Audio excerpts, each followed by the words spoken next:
আসসালামু আলাইকুম everyone, welcome to চৈতির আয়শাল ঘর। আজকে যেটা রান্না করবো আমি সেটা হচ্ছে আরিশাদের জন্য, মানে আমাদের জন্য এত সময় নাই ভাই। মাছের তরকারি রান্না করব সবজি দিয়ে। তারপরে এই যে দেখেন চুলার মধ্যে আমি আমার লাইটার দিয়ে আমি আগুন ধরাই দিচ্ছি, তারপর কড়াই বসিয়ে দিচ্ছি। আপনি যে এমনি কিপটামি করে তেল দিবেন, বুঝছেন? এরকম বোতল দিয়ে দিলে গপ গপ করে পড়ে যায়। সেই যে আমি এটা দুই মুখে দিয়ে দিব। দিয়ে দেওয়ার পরে এখানে হচ্ছে আমি মাছ দিব একটু হালকা ভাজার জন্য। আমার বড় মাছ আমার একটু হালকা ভাজতে হয়। মানে আমি এত কড়া করে ভাজি খাই না, আমার কাছে ভাল লাগে না। তো এই যে আমি মাছগুলা দিয়ে দিলাম, তোমরাও এভাবে দিয়ে দিবা, বুঝছো না? তারপরে হচ্ছে এই যে দেখেন একটু লেগে লেগে ধরছে, ইগনোর। তারপরে হচ্ছে এই যে এখন আমি পেঁয়াজ কুচি, রসুন কুচি, হ্যাঁ, এগুলাই দিয়ে দিব। দিয়ে দেওয়ার পর এটার মধ্যে মশলা ঢালবো, একটু নানতাম, মানে ঢং আর কি। আচ্ছা, এত সময় নাই, খুব সংক্ষেপে রান্না করব। খাওয়ার দরকার, খাবো, মজা হইলেই হইল। হ্যাঁ, তারপরে এই যে তেল দিলাম, এখন এই যে নাড়াচাড়া করবো, তারপরে এটার মধ্যে মশলা দেবো একটু একটু করে। দেখো, শিখে নাও। কিছু তো পারো না, আমার কাছ থেকে শিখে নাও। আইসারা। আচ্ছা, এখানে আমি যে হলুদ দিয়ে দিচ্ছি, তারপরে হচ্ছে ও মাগো, উম, এই, এটা হচ্ছে জিরা গুঁড়া, তারপরে যে ধনিয়া গুঁড়া দিয়ে দিচ্ছে। সবার শেষে অ্যাড করব আমি মরিচের গুঁড়া। আমার মরিচ শেষ হয়ে গেছে।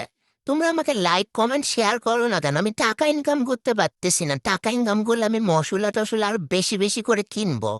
তারপরে ওই যে কড়াই কিনবো, সব কিনবো, বুঝতেছ না কেন? লাইক কমেন্ট শেয়ার করে দিয়ে পাশে থেকো, ঠিক আছে বন্ধুরা? একটু নাড়াচাড়া করবো, নাড়াচাড়া করে আমি একটু ঝোল করব, ঝোল। তারপরে যে আলু কেটে রাখছিলাম আর ফুলকপির ডাঁটা ছিল, ওই কচি কচি ডাঁটিগুলা ওগুলা দিচ্ছি।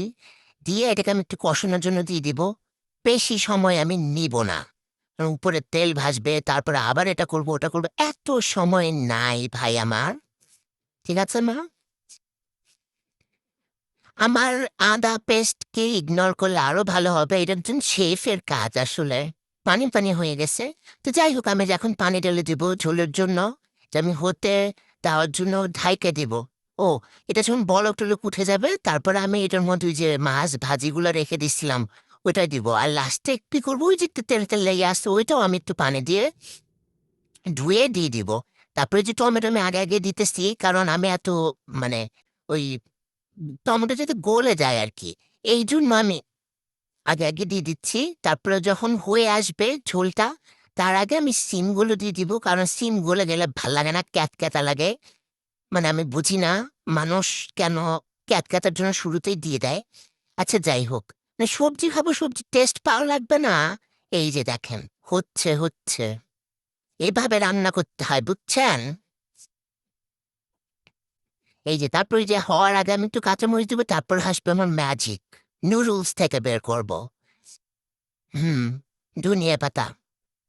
ধনিয়া পাতাগুলো আমি মেইনলি হচ্ছে কুচি কুচি করে ডিপ ফ্রিজে রেখে দিই, তাহলে আমি অনেকদিন পর্যন্ত আরামে ইউজ করতে পারি। তা নাহলে পচে যায়।